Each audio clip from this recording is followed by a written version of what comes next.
having Nine of Swords energy, problematic. Okay?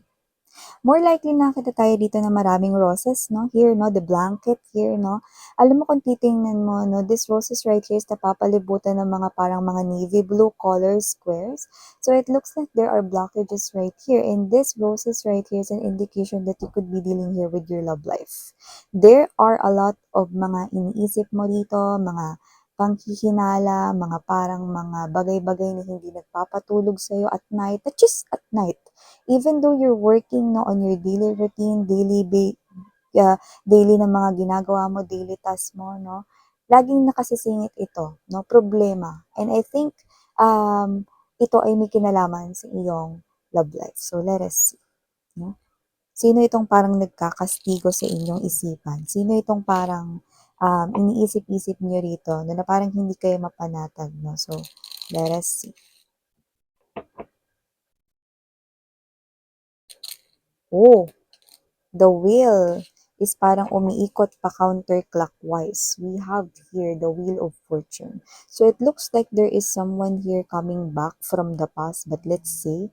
But I do pick up that it is also something here na parang an indication that there is an offer of blessing also coming into your life, no? So we have here Roman numeral number 10, no? The X, Roman numeral number 10.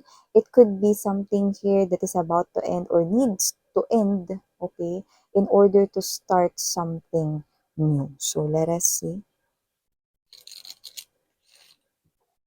Sun, an indication of clarity, an indication of happiness coming towards your way. See, mukhang meron ditong clarification sa mga bagay na gumugulo sa'yo, but it also gives me this type of energy that you will step into that type of energy that you will become blissful and happy. So, tinan natin, no? Of course, everybody, no? I deserve maging happy and you're not exempted, sweetheart, diba? So, let's see more. Okay. Let us see. Yeah, we're using the mini deck. It's kind of cute, no? Like me. Buhat sopa.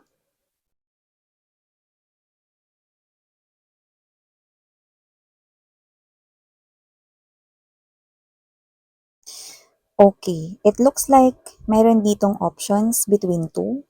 Pero sa nakikita ko dito, parang iba yung dating ng energy ninyo, no? You're more matured, no? Yun yung energy ngayon. So kung dati, matured kayo, mas matured kayo ngayon. You know, in making or facing this type of decision right here, no? Parang hindi kayo naguguluhan, but let's see more. Oh, three major arcanas. We have here the Lovers, the Hermit, and the High Priestess energy. Okay. Get right at the center of this reading, and there's this Three of Swords.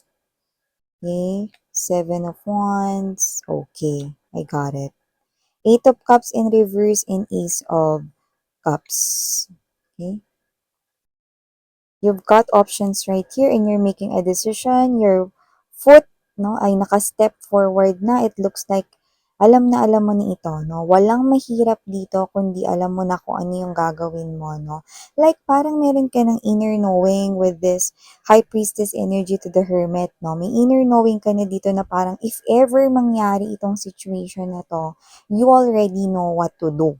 Okay? Because you are already sure what you want to put in your life, especially if you're creating here a new one, a new world for you guys, a new chapter here of your life. Okay, so I'm seeing that the options, no, are between two lovers. One is who abandoned you, but now wants to return to your life, an ex-person per se.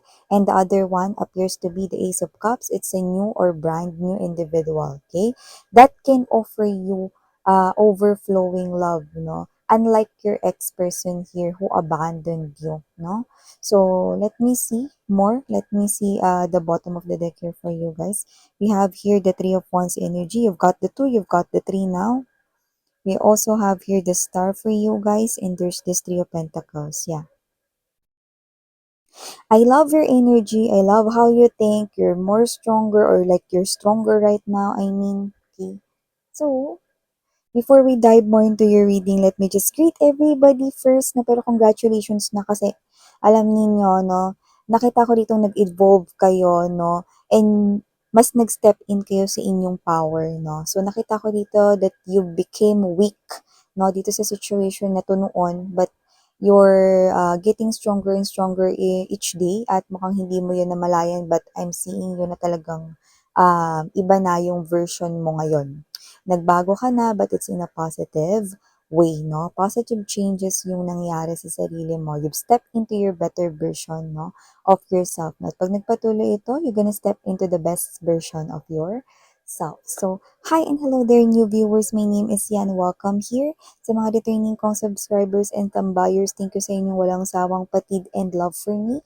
At kung hindi niyo pa po knows, meron pa po tayong other channel. Ang link ay nilagay ko sa description box ng reading na ito. So if you're interested and you haven't tried na tumambay dyan, then pwedeng-pwede kayong tumambay dyan. Kita-kits po tayo there. And yun nga, reminders muna us na wala tayo ditong specific zodiac signs because this is general reading. And of course, energies lamang yon. If may mabanggit na zodiac sign, no, energies lang yon. Huwag kayo mag-stick. If hindi mabanggit yung zodiac sign, nagkakaroon ng confusion. That's why, in my channel, I don't mention yung gender, I don't mention the age, I don't mention especially the zodiac sign because that is not important. Other people, other viewers, no, nakikita nila yun as somewhat important but they're wrong. Okay?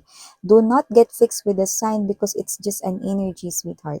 If naka-resonate ka sa reading, if naka-resonate ka sa story, then this reading might be really connecting to you per se, spiritually and energetically. Okay?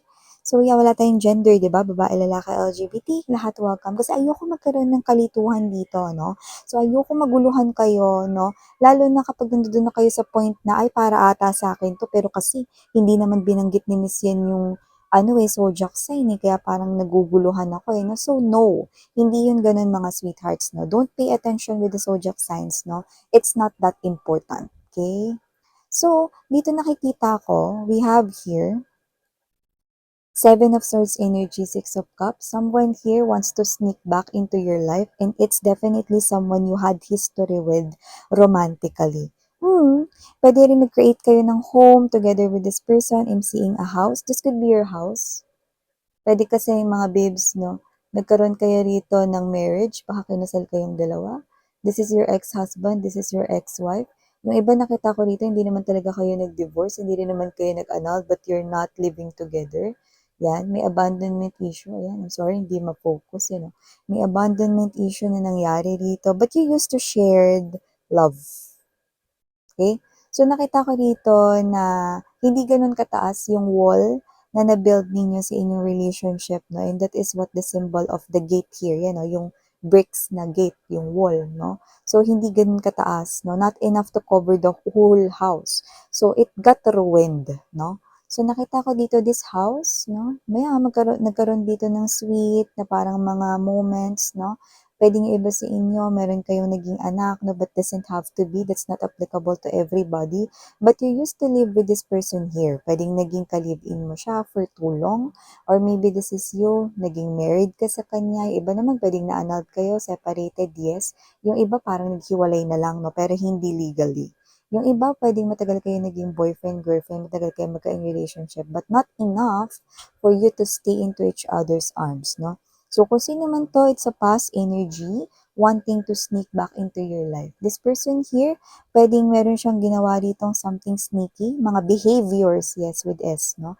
Mga behaviors na inilihim niyo sa inyo, mga pagbabackstab dito, mga ginawa niya ditong hindi maganda sa inyo, guys. So, nakita ko yan lahat dito, no? So, even though parang minsan harap-harapan na ito, no, in denial pa rin itong person na to in the past. Yun yung nakita ko dito.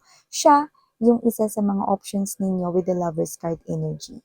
But there is also someone here coming into your life, and for others of you, this person already came into your life, and yung iba magsa-step in na ito. This is now appearing here as the other option, Ace of Cups energy.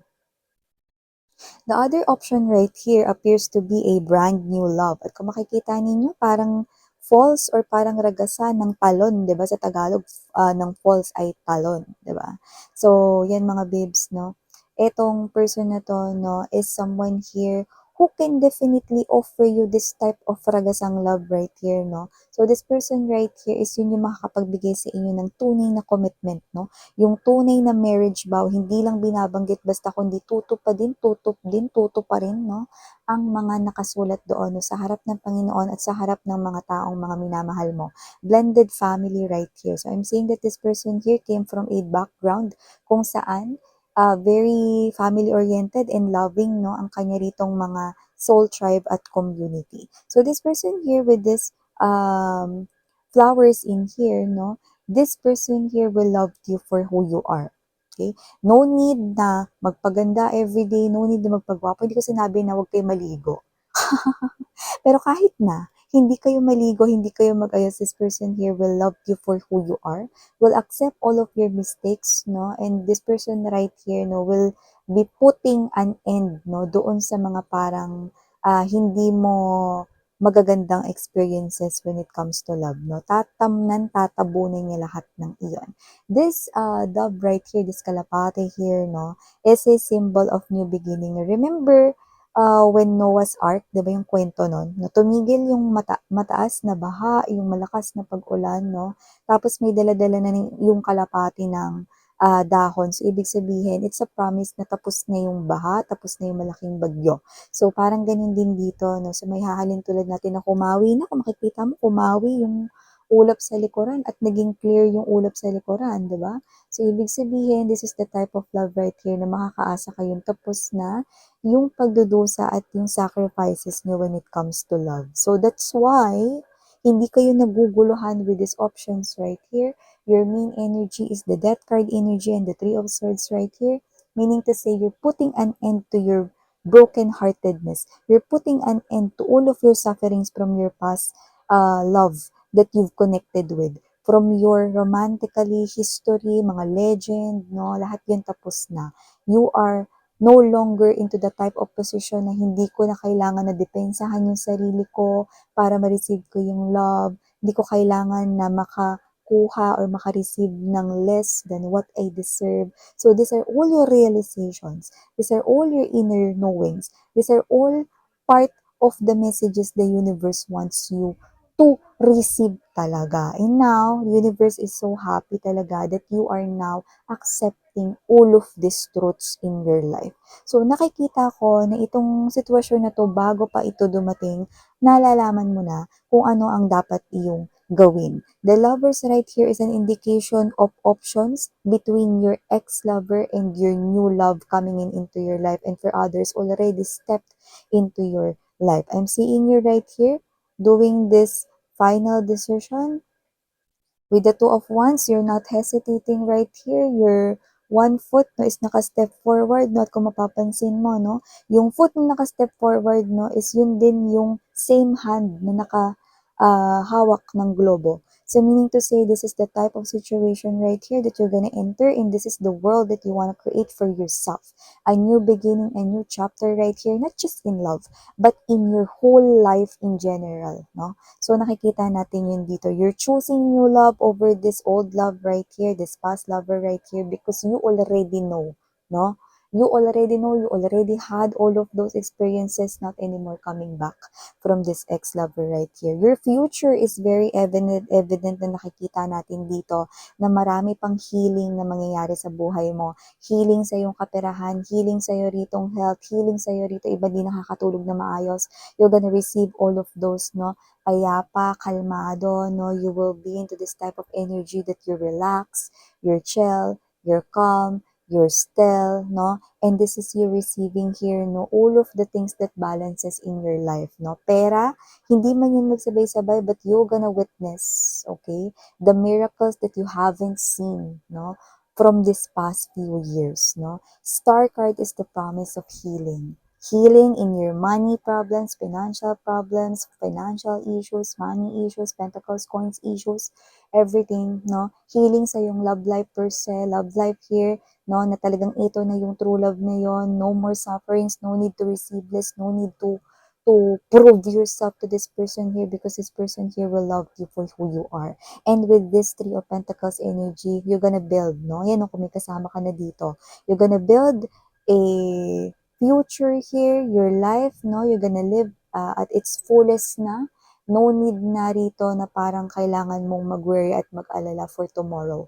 So, nakikita ko dito that your life, no, will become better and better, no, as you move on to the new chapter here of your life. So, nakikita ko dito na ang pinipili mo kahit na wala pa ang sitwasyon na to, mas pinipili mo dito ang bago kaysa sa luma. Yan. So, nakikita natin dito na hindi ito isang mabigat na desisyon. Noon, oo, no? Kasi meron ditong holding back at resistance sa inyo, no? But now, you are being awakened, gising na gising ka na, mas gising ka pa kay Sleeping Beauty, na gumising ng 100, libo-libo-libo, no, daan-daang taon, no? At kung ilan-ilan pa yan, di ba? So, nakita ko dito that you're putting an end.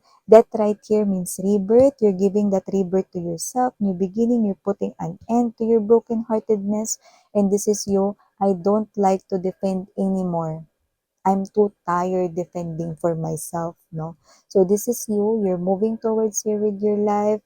You're gaining here more benefits, no? Na mag-contribute talaga sa yung growth, sa yung healing in all areas of your life, no? And someone new, no, is coming in to help you fulfill all of your desires, all of your target plans, all of your target goals, all of your dreams, all of your wishes right here.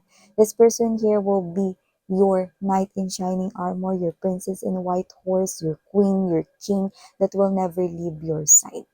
Not unlike those past lovers right here who chose to disconnect from you because of those unwanted, unhealthy desires, loss, money, fame, okay?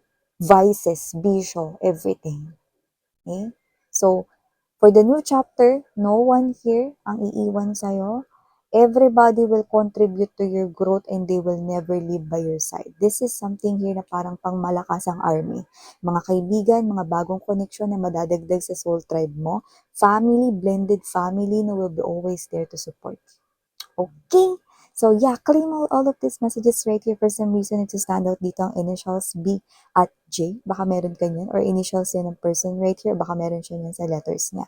Or something here could be important, no? Might be, yan yung mga initials na possible na madalas mo makita or baka mas maging madalas mo nang makita, no? Habang papalapit na siya, no? Kung hindi pa siya narating sa buhay mo. Or, baka naman nandiyan na siya, no? An indication right here na ito at siya na nga yung tinutukoy dito. So, ayan, ito yung mga messages right here. Again, in your Yana on me. Sarang hiyo, love in light. Annyeong.